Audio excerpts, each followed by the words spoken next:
Защитник национальной сборной Индии по футболу Сандеш Динган сегодня посетил тренировку юных спортсменов школы «Спартак Юниор». Профессионал провел с ребятами разминку, показал небольшой мастер-класс и ответил на волнующие вопросы юных футболистов. Для спортсменов было большим удивлением и честью провести совместную тренировку с профессионалом и получить от него советы. Юные футболисты старались показать на поле свои лучшие финты, чтобы впечатлить иностранного гостя.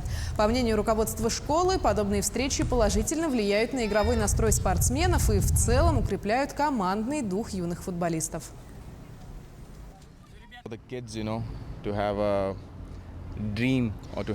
Приятно видеть, что с малых лет у вас дети массово занимаются футболом, что у них с малых лет закладывается любовь к этому виду спорта. Если спортом занимаются с ранних лет, то это влияет на развитие нации в целом. И когда дети начинают тренироваться с малых лет, они вырастают в профессиональных футболистов.